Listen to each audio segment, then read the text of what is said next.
Welcome back. I'm James. He's Nathan.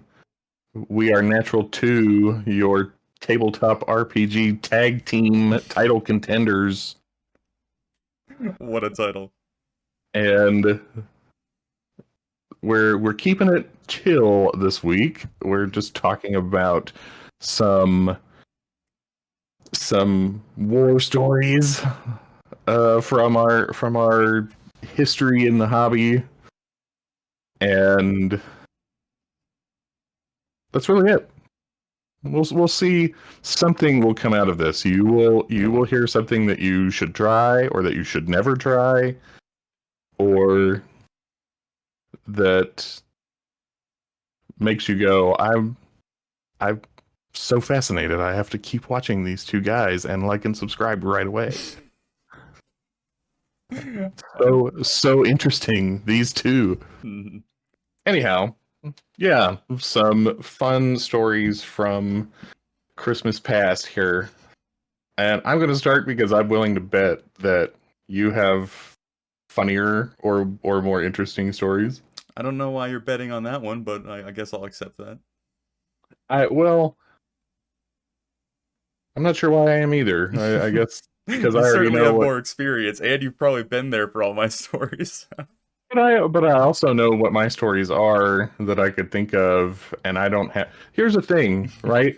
Nobody in any of my games has ever tried to like sexually assault any of the other people at the table, or physically attacked them, or stolen their car, or any of the stuff that people that seems like super common for some reason online all It's the almost time. like some of those stories might be made up, just a theory.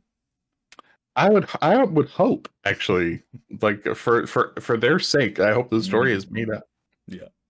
Because some truly heinous things. It's like, are you answering ads out of the newspaper in like? Are you finding these guys like behind the 7-Eleven to play D&D with? Yeah, or some war-torn like third world country, and you're just going to play D&D also on top of everything else. You Like, play with like some vet who has like 1,000-yard stare and randomly goes into fits of, pretending like you're the enemy. so I don't know. So I don't have any stories like that. It's all pretty garden variety stuff. So one of the things that I find most memorable for how goofy it was, in my first D&D group, one of the players was, I mean, he's an absolute expert.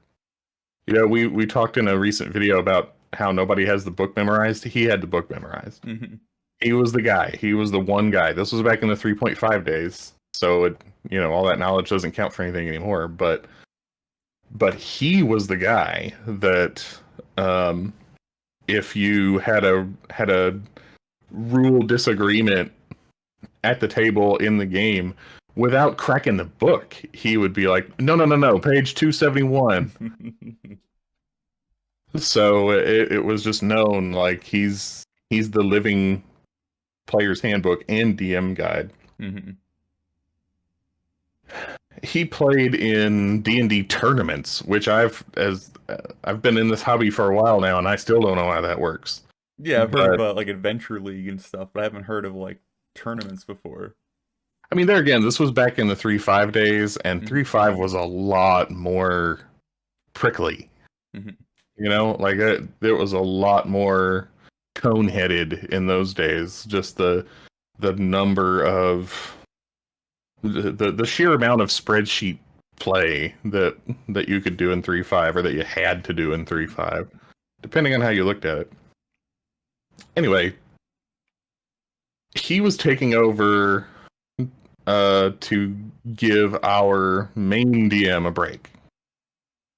It wasn't a one shot, but it was just like meant to be a short campaign.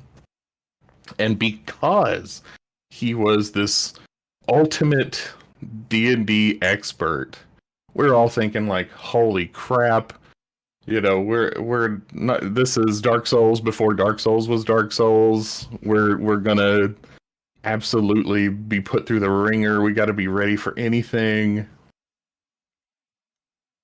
So we're playing through his adventure, and the NPCs keep dropping hints about a green dragon.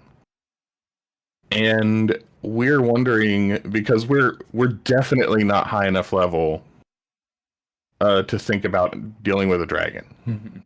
So the fact that it keeps coming up, and this is the rules lord, and we're trying to figure out, like, what is it really just going to be a dragon? Are we just going to go through all this to get wiped? What are we headed towards here? So after several sessions, I mean, we had been playing for, I think, at least three sessions, and this group, side note, this group only played twice a month, but played all day Sundays.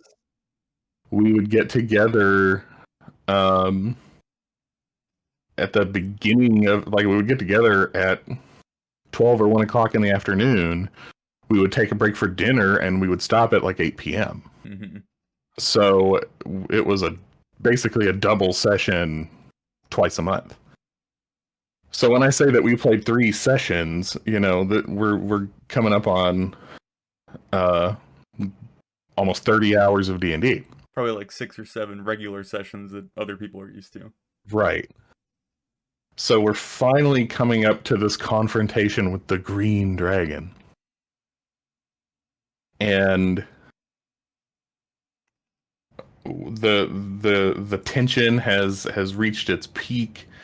You know, are we going to be able to make some kind of deal with this dragon? Is it not going to try to eat us right away? Is it weakened in some way? Are we really just going to get eaten and that's the end? No. You know, that's just how this adventure ends. Like, yeah, sometimes adventures get eaten. I wouldn't put it past this guy. Another side note is I'm building suspense for my own story. The character that he played the longest that I remember was a barbarian that was built in such a way that she ran back and forth across 2 squares, just like a 10-foot by 5-foot section, just and then leapt and hit the bad guy, and that's like all she ever did. Just yeah, it's like a Looney Tune move or something. Yeah, and I mean, it was major damage, but that was the one trick, and that's what all his stuff boiled down to, because he'd been playing so much for so long and was such an expert. He couldn't just bring like a wizard, right? It had to be something nuts, something crazy that took advantage of some weird interchange between all the different books and rules that had been released by then. So we're all worked up like, this is going to be crazy. This is going to be something we've never seen. Just, oh man, unbelievable. Also, he worked for the IRS, so good with numbers. And relentless, I assume. Yeah, right. So we come to the reveal. We meet the green dragon. It's a dragon made out of lettuce. That's it. That's the gimmick. It's a veggie dragon. Those are his words. It's his like term. A living veggie a living vegetable dragon. Mm-hmm. Like, it's not in the monster manual. It's a veggie dragon, a lettuce dragon. And he laughed and laughed and laughed, while the rest of us around the table did not find it funny. We're all just sitting there like, are you being for real? Is this gonna be like, no, never mind, that was just a joke. Here's the real green dragon. Nope. It was a veggie dragon, and we didn't fight it. I think we just talked to it for a minute.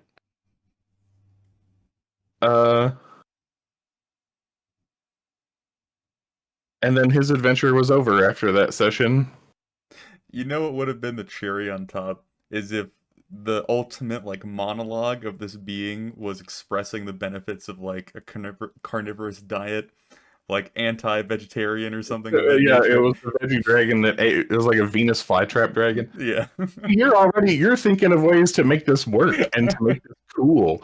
He was just haha vegetable dragon. Ah ha ha ha ha ha Was ha there ha. no like That was it. That was foreshadowing or hints or anything leading up to it, or like the village people were like nope, anything? nope. Just green dragon, All right. and it was a harmless dragon made out of vegetables. Uh, and it didn't like his adventure didn't go any farther than that. We didn't reach an ending, but it ended. Uh, so there's actually a moral in this story, I feel, which is if you're going to subvert expectations, which is a thing, right? It's been a thing since not even Game of Thrones. I think it really started with like, what would you say, Walking Dead or Breaking Bad?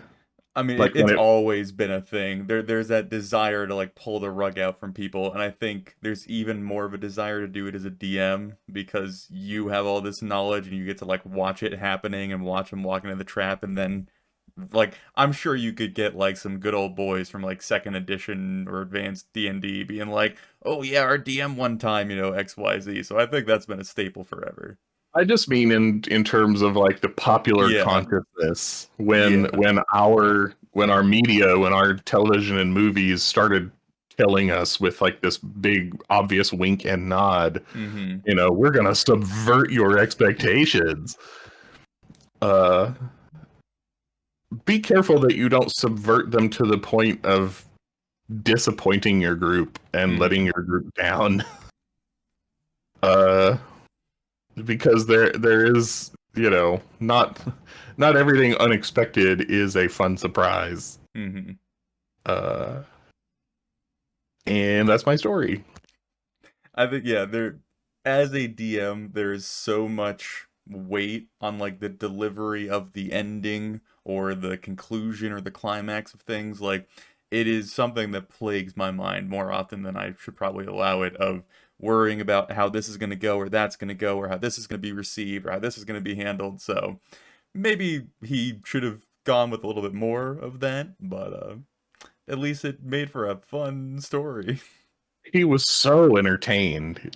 He thought it was so funny, and no one else at the table was laughing with him or even Mm-hmm. at him. There was no other laughter, Yep. just his own. As we all sat there, like, I'm never gonna play D&D again. this Well, is yeah, this is. I'm gonna go play Warhammer. us nerds are susceptible to being socially awkward or not being able to read social situations well, so not too surprising. But, What's your first story or so only story? I feel like it's not so much a singular story. I thought of like trying to compartmentalize it a little bit, but I think I just want to speak about like our first real session as a group way back in the day, talking like 2.5 years ago. So really, a lot of people are going to be like, "Oh yeah, okay, kid." But anyway, um, when we first started his Millionth Adventures, I think I've told this story a bunch on Natural 2, so I'll skip over a lot of the broad strokes. It was supposed to be kind of like a random pickup game. No one was expecting it to last like more than a session or two.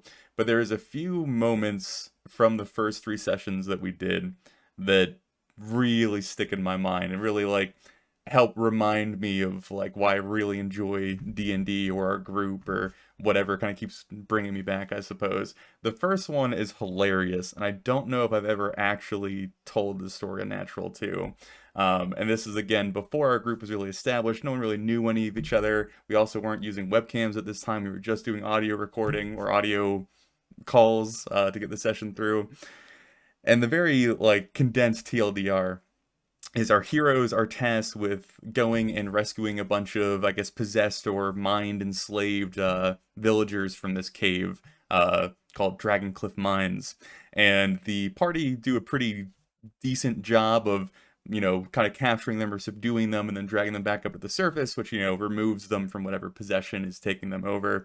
But they eventually stumble across one that they've kind of been told to seek out by one of the I guess like worried women of the town. It's like, oh, my husband, he's down there. I think his name is like Richter or something, if I can remember it correctly, because I'm pretty sure the party made fun of him, called him Rectum. But Oh anyway, no, I know the story. yeah.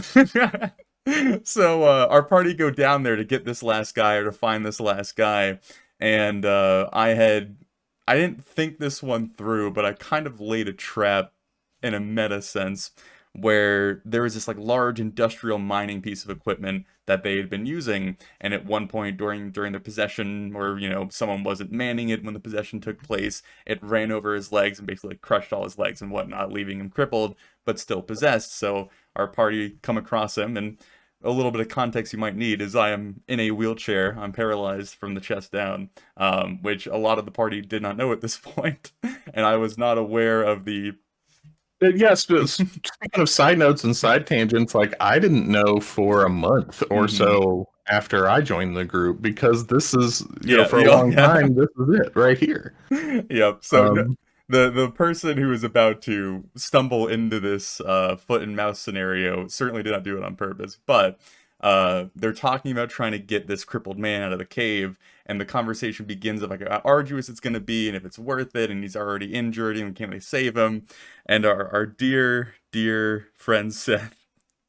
Are you sure you want to name him? You want to call him out like that? I'm gonna call him out like that because I don't think it'd take a rocket scientist to figure out who it was.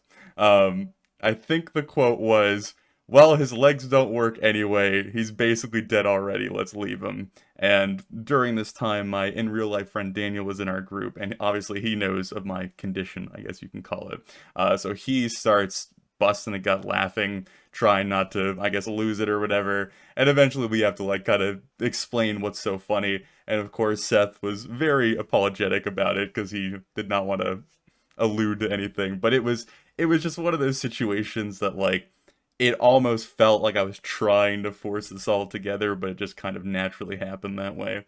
And it is so funny. And I'm sure that he still is slightly embarrassed by it, but we've harped on it enough at this point that I think it's all pretty kosher. Like, I don't know. I just find it entertaining. But anyway, that's kind of my preamble to the more wholesome part of this story. We played 3 sessions to kind of finish up that first arc of like saving the townspeople and bringing them out of the cave and figuring out the source of the possession, all that fun stuff. And I remember distinctly in our 3rd session, this is kind of as they're wrapping everything up, and they're going to talk with like these bandits that are trying to, I guess, blackmail or extort the town. And they come back and they have to tell this elderly woman that her son had just died, who was the previous mayor of the town.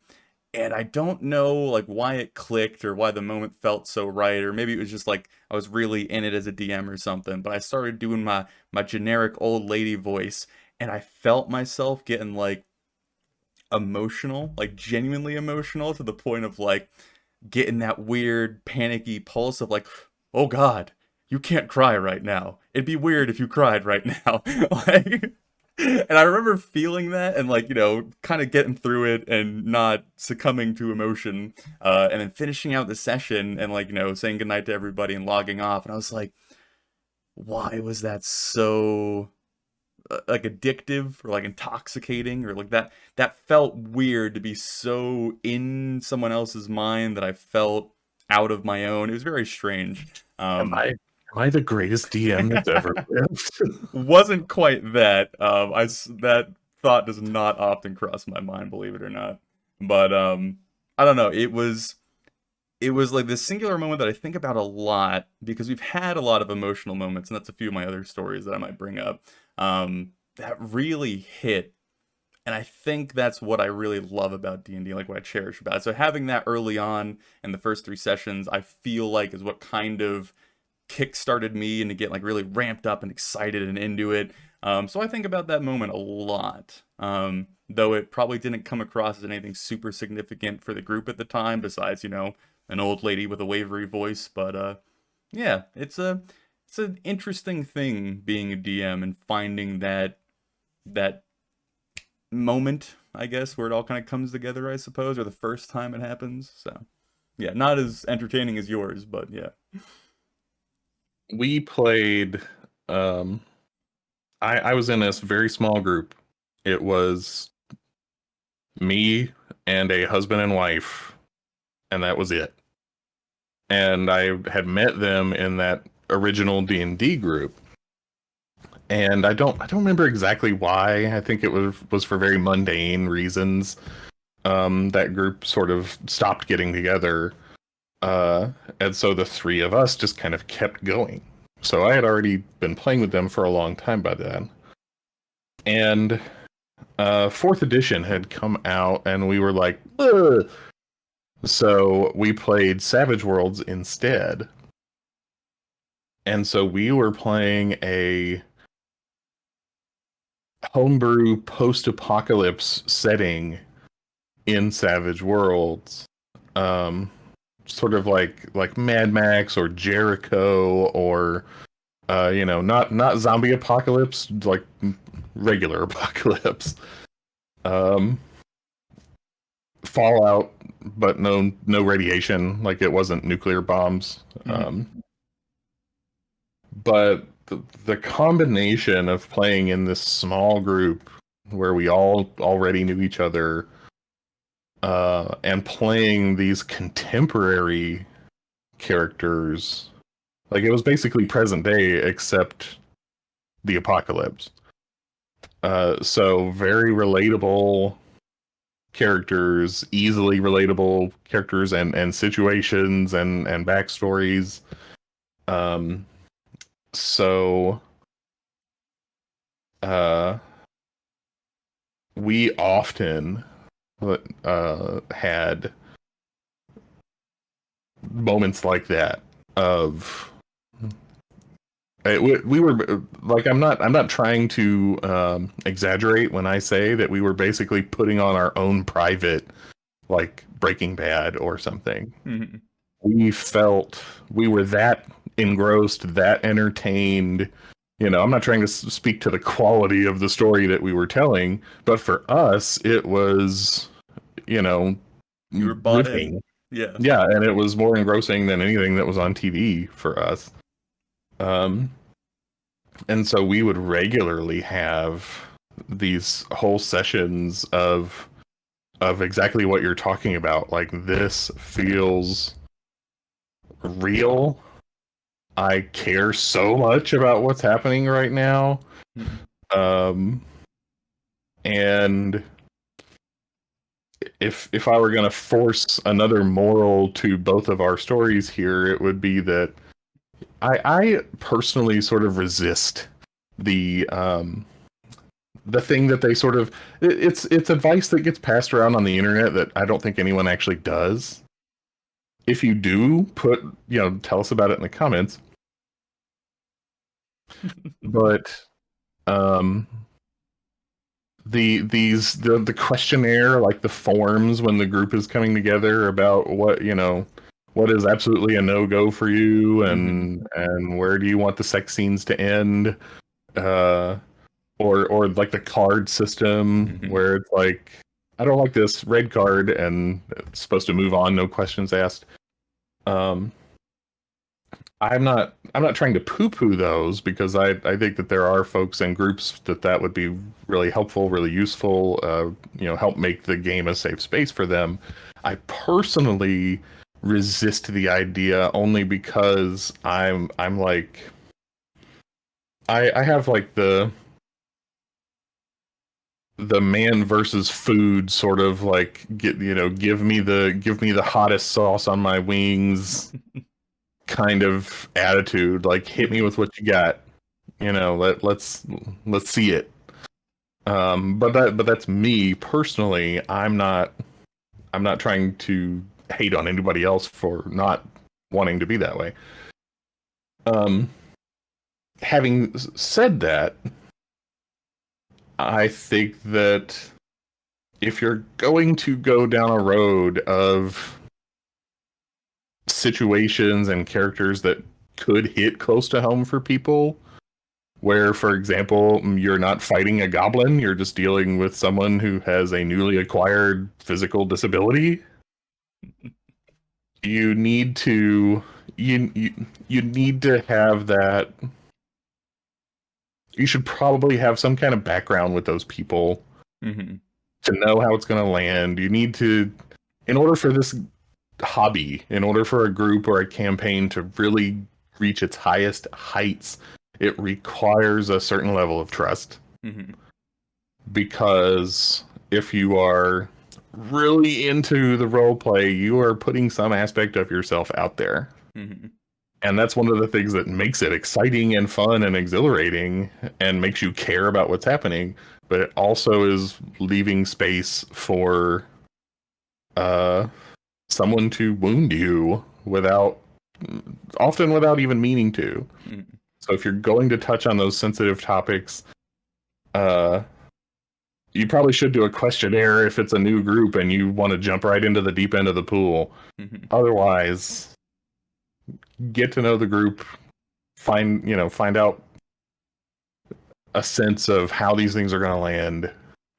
Well, I think it's most often recommended for like, a questionnaire or a session 0 or something of the sort. It kind of rolls into, I guess, my second story, but it's less of a story and more of just like a moment. Or I guess a milestone might be a better term for it.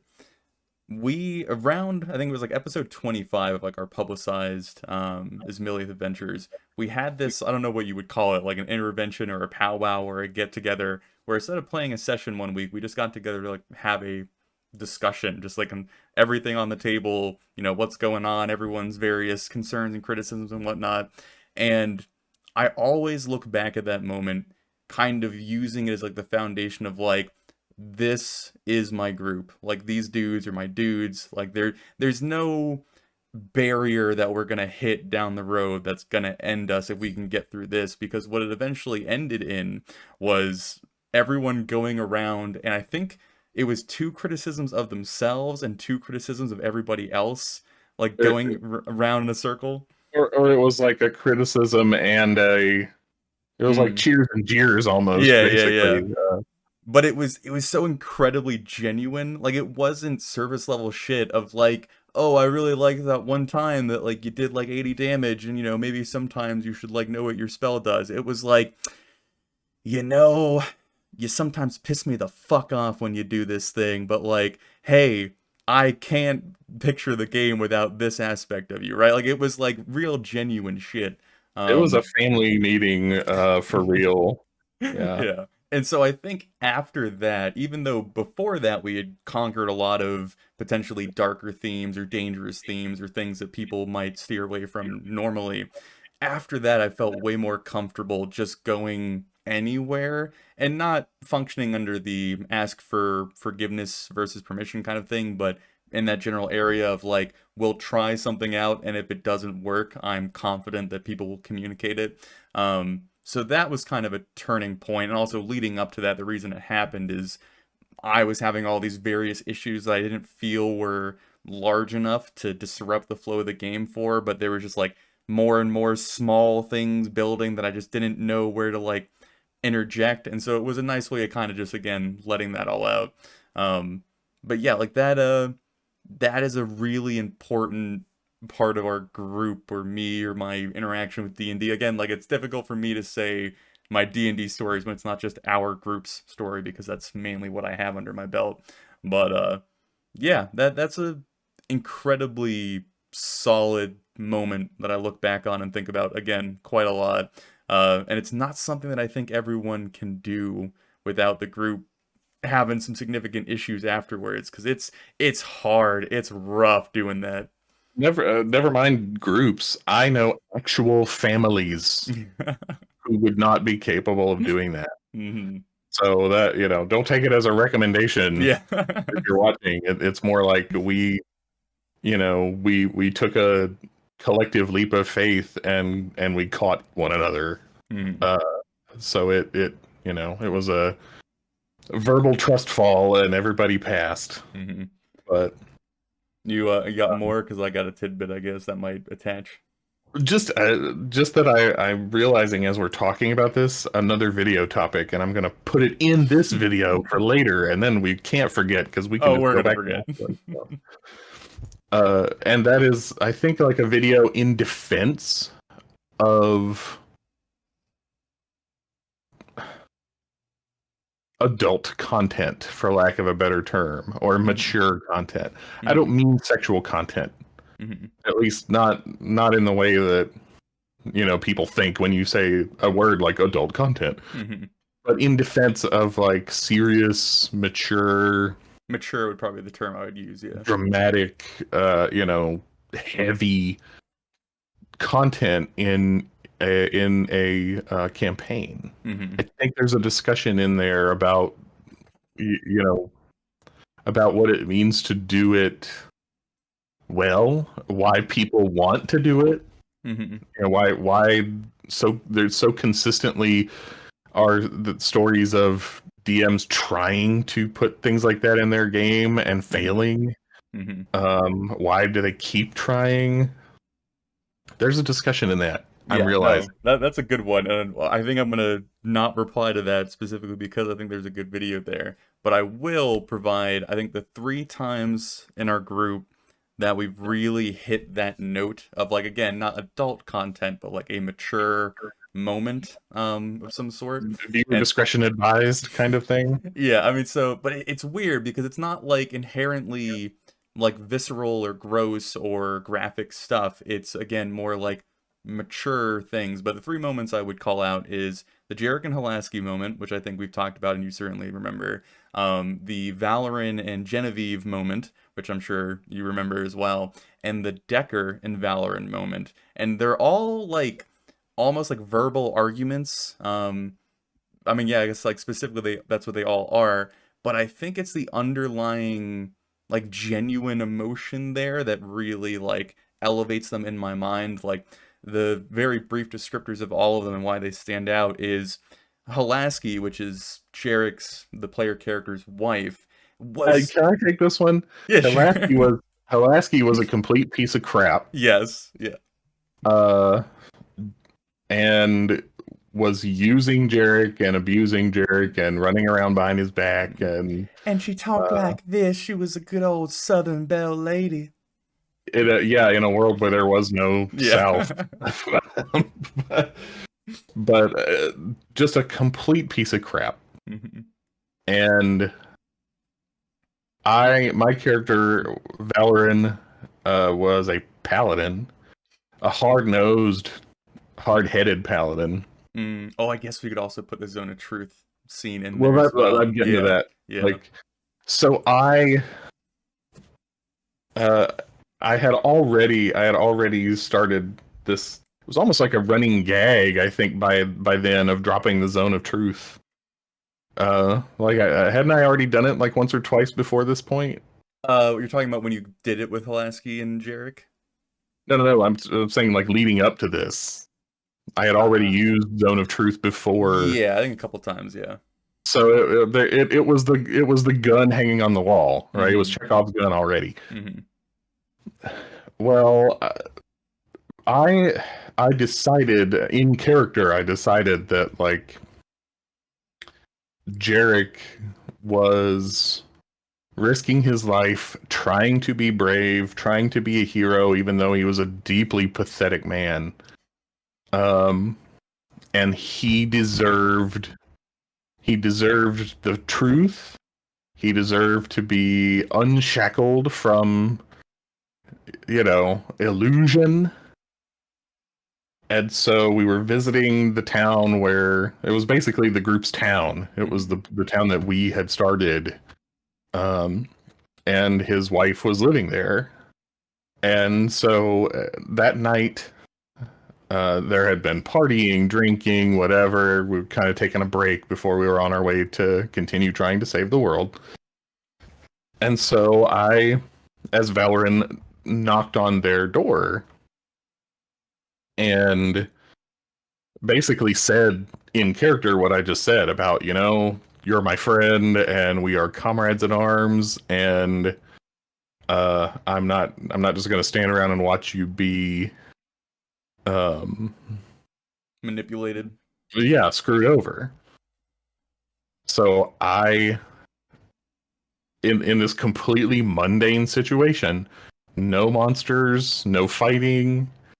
It was a purely real moment that could happen right here on planet Earth, except for the spell Zone of Truth. Yep. So I dropped the Zone of Truth, which I don't think anybody but you was expecting, because I had already mentioned it to you ahead of time that I was planning on doing this. Mm-hmm. I dropped the Zone of Truth on this man's wife, and then I demanded that she answer whether she loved him and had been faithful to him.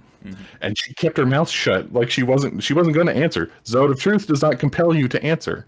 So of course, the next thing I did was cast Command. And I think I cast it 2 or 3 times because I was like, "You're not rolling out of this. Yep. You're not rolling out of this." And so I cast Zone of Truth and then commanded her to answer, and I broke that marriage up. Yeah. What do you want to add? I think the reason that their story, I guess is what you would call it, Hulaski and Jarek, and then, Valorant kind of being the intervener near the end. I think the reason it's so captivating is, I hate saying this, but it's the best way of kind of easily defining it, is Jarek was not a joke character, but he was like the chaotic, bumbling, like fuck up. Like that was almost like what he was designed to be. And so his wife was kind In of a way, designed... he was almost like the most realistic character. Yeah, he was like this middle-aged man who had been cheated on and has abandoned his family, had no prospects in life, and he just randomly shackles himself to this group. And like, the Jarek's story is very interesting. I very much enjoy the whole journey we had with him. But Hulaski was built to be the counterpart of that. She was also built to be a little bit goofy and maybe a little bit exaggerated, and like to fit this strange character of Jarek. And it was handled so incredible. I don't want to say realistic, because I don't ever want to claim to be that, good at everything, I suppose. But it was handled with enough believability that everyone was like bought into it and like really interested in like where it was going to go and how it was going. And like Jarek, and Seth the player were like grappling with it and struggling with it. Like that was so much unexpected depth there, because he gave me a backstory with like all of his daughters' names were like Lorna, Jorna, and Dorna. Like that's the kind of shit I was working with, and we had such a compelling story and like character arc. It was so like that is like the reason I think we talk about it a bunch and reference it a bunch, and it was something that I think about a lot. And that same mentality in a different way stretches over to the other kind of more emotional moments that we've had, again, like Valorant and Genevieve and Valorant and Decker. I would even point to Valorant visiting the brothel, but that was kind of outside the session, so it was in a different scope, but again, kind of still in that mature topic kind of theme and handling it well or appropriately. But it's that moment when either the DM and the player, or 2 players, or whoever is involved, are, I guess at their most vulnerable is the right way to phrase it. Like they are stepping into the character's shoes. They are bearing their heart out and trying to feel what they're feeling and express what they want to express, and being open to whatever comes back. And when you're like throwing insults or jabbing at each other or trying to win that argument or whatever the point of this interaction is, you're feeling some of that. You're genuinely feeling some of that. And I think the maturity comes in that when the session ended, and me and you had our little scuffle, and you and Rob had your little scuffle, it's all like, damn, that was cool. We good? Yeah, right. We're good. Cool. Like exactly. Yeah, it's a very fascinating thing, and I don't know, I guess, where else you could find that except for maybe doing like acting with people, like being in like a stage act or something of the sort. Like it's weird to have those emotions but not carry them outside of the little bubble you've created. So anyway, that's my little rant. It's just it's a very interesting discussion.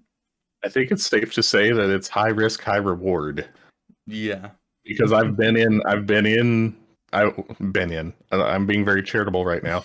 I've created as a player a situation where I was going for that and the other person was not on the same page. Mm-hmm. And um it was kind of ugly. Yeah. It was No, kind of bad. I think probably more often than not, you're not gonna get the response that you're looking for. You're either gonna get like someone not willing to commit, and then your attempt kind of falls flat, or you're gonna find someone who's not receptive to it, and then you're gonna find someone feeling a little off put by it. Like it's gonna be rare when it all lines up, but when it does, it's gonna outweigh all the other times that it didn't quite pan out. And in the case where it went bad, uh it happened largely because we just didn't have the time in. I went there too soon, Mm-hmm. and we didn't have the background, we didn't have the groundwork laid where, we had that trust. And it was too much. And I regret that. Yeah. But uh but that I'm happy at least to say that that's, as far as I know, the only time that I can point to, because every other situation I've been in, every other group, we have had the luxury of the time and the trust. Mm-hmm. I think that's the main thing is like the trust. And as cheesy as it sounds, to be like, oh, you have to really trust your partner when you're getting in these emotional scenes and shit like that. I mean, that's what it boils down to. Like, you either have to have incredible communication, or you just have to know that no matter what feelings you're feeling or whatever vibe you're getting, that the person that's currently bombarding you with fake insults isn't actually insulting you. It's all this weird story that we're all piecing together. Um, yeah, so I think it does just come down to trust, and not every group has that, and not every group understands that they don't have that. I think that's when it comes back around to DMs wanting to include things that are pretty dicey and not having the full understanding of the group and where they're at, and that's where it begins to show cracks and break down and cause really big issues when not handled well. So, but that will be, I guess, our discussion for our next video, if that is the topic we go with. So Yeah. Yeah, I think that's a good place to call this one. Got a good discussion out of our. yeah, I mean, we got through what, like 2 stories and then rambled a lot. But, you know. I think it was three. I think it was three stories. Oh, 2.5. Natural 2.5. I For me, that was always the point, was Yeah. the discussion that was going to spin out of Mm-hmm. the anecdote. Mm-hmm. But hopefully you also have enjoyed out there watching, and we hope you'll come back, and we hope you'll like and subscribe. I'm going to start counting up, like, I think that's the third time for this video. Next time might try for like 5. I'll put a little counter in the bottom. But yeah. So you can you have the power to stop this. Always so enticing with your words, James. Oh, well, we got to make it interesting. Mm-hmm. There's two ways to go about it. You can either well, maybe 3 ways. You can be obnoxious, you could try to be genuine, or you could just toss it out there to get it over with. And I'm not sure. Out of context, it's a very interesting piece of advice. Well, no comment. I think we got the good cop, bad cop thing going on. However you want to part those titles. Yeah, wait a minute. I don't know how I feel about that metaphor. It depends on who's good and who's bad. Is it the person asking for the like and subscribe? Are they morally justified? Or is it the person subtly hinting with body posture and silence? I want you to show me right now. Show me the body language that says like and subscribe. Let's see. Okay. All right. Yeah. It's very subliminal. Yep, yep. We're recording. I don't even have a like and subscribe Oh, button. I I'm forgot that. looking for it. Oh, I should have mentioned the story of when me and a player were testing how many times we could flip each other off in the middle of a session. Oh man. But I'll leave it as a Not, cliffhanger. that's not good D&D. That's not good D&D at all. That is not advised. Oh, I know that story too. That's Yep. I don't know if we can post that. Anyway. Tune in next time for when we say something online that will be on the internet forever that causes someone to never talk to us again. I'm done. Yep. Have a good one. Until next time.